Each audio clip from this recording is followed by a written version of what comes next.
प्रियजन हो, येशू ख्रिस्ताच्या नावाने तुम्हाला प्रेमळ शुभेच्छा। तुम्ही ठीक आहात ना? तुम्ही आनंदी आहात का? येशू ख्रिस्त हा देव आहे जो तुमच्यावर प्रेम करतो आणि तुमची काळजी घेतो। तुम्ही आनंदी आणि निरोगी, आनंदी आणि धन्य असले पाहिजे। परमेश्वराची इच्छा हीच आहे। त्याचप्रमाणे परमेश्वराला आणखी एक गोष्ट हवी आहे। आपण ती जाणून घेतली पाहिजे आणि त्यावर लक्ष केंद्रित केले पाहिजे। तुम्हाला माहिती आहे का ते काय आहे? 1 थेसलोनिका अध्याय 4 वचन 7। देवाने आपल्याला अशुद्धपणासाठी नव्हे तर पवित्रतेसाठी पाचारण केले आहे। म्हणजेच देवाने आपल्याला बोलावले आहे। त्याने आपल्याला या जगापासून वेगळे केले आहे, असे म्हणत की ही माझी मुले आहे, तो ती माझा मुलगा मुलगी आहे। कशासाठी?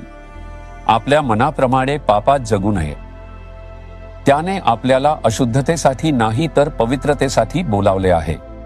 प्रभूने असे म्हटले आहे की माझ्या मुलांनो, मी जसा पवित्र आहे तसे तुम्हीही पवित्र व्हा। ज्याने आपल्याला बोलावले तो पवित्र आहे। आपल्याला त्याच्यासमोर उभारण्यासाठी पवित्र राहण्यावर लक्ष केंद्रित करावे। हे जग पापाने भरलेले आहे। आपल्याला पाप करण्यास प्रवृत्त करणाऱ्या परिस्थिती आपल्या आजूबाजूला आहे। पाप आपल्यापासून खूप दूर आहे असे समजू नका। बायबलमध्ये म्हटले आहे की आपल्याला सहजपणे गुंतवणाऱ्या पापांनी आपण वेधलेलो आहोत। मग या पापी जगात पवित्र जीवन कसे जगावे?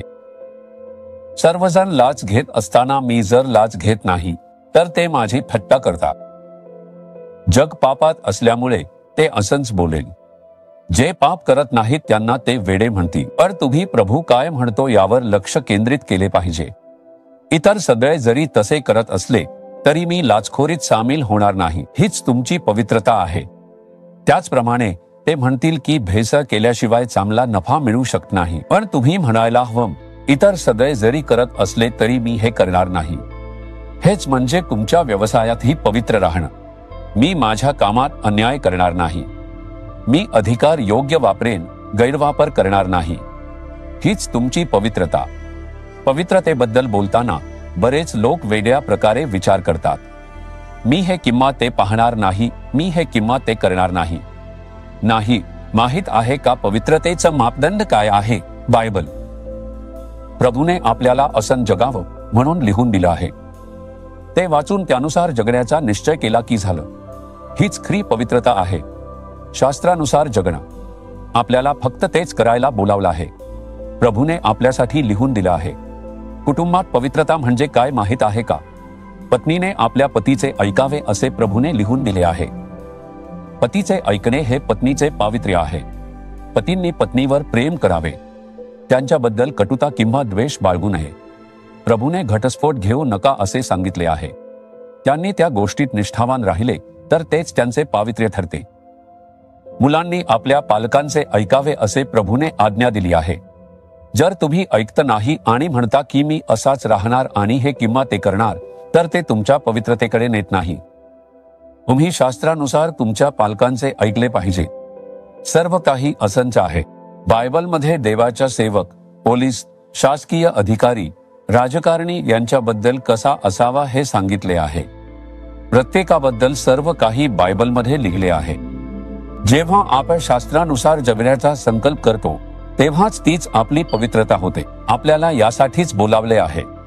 म्हणूनच आपण म्हणतो, शास्त्र वाचा, समजून घ्या, ध्यान करा, प्रार्थना करा।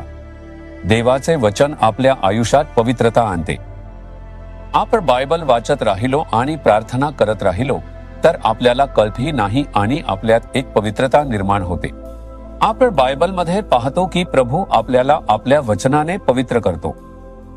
त्याचप्रमाणे तुम्ही सात्व्याने पवित्र आत्म्याने भरले जात असता आणि अन्य भाषेत प्रार्थना करता तेव्हा पवित्र आत्मा आपल्याला पवित्र करेल। तो आपल्याला पवित्रतेच्या मार्गावर नेईल। तुम्ही यावर लक्ष केंद्रित केले पाहिजे। प्रभू, मला दररोज तुझ्या दृष्टीने स्वीकारण्यास योग्य अशी पवित्र जीवनशैली जगता यावी। पापी प्रलोभनांना मी वाव देऊ नये आणि त्यात पडू नये। माझे रक्षण कर। माझ्यात अशी पवित्रता असू दे जी तुला स्वीकारण्यास योग्य आहे।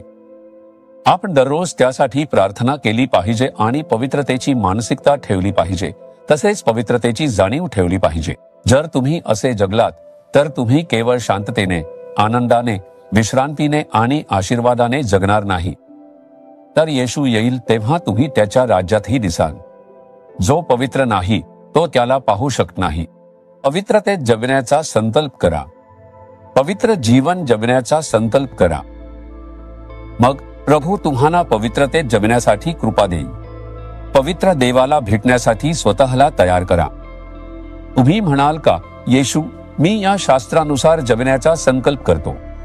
मी पवित्र जीवन जगण्याचा संकल्प करतो. मला मदत कर. तू परकी येशील तेव्हा मी दिसलो पाहिजे.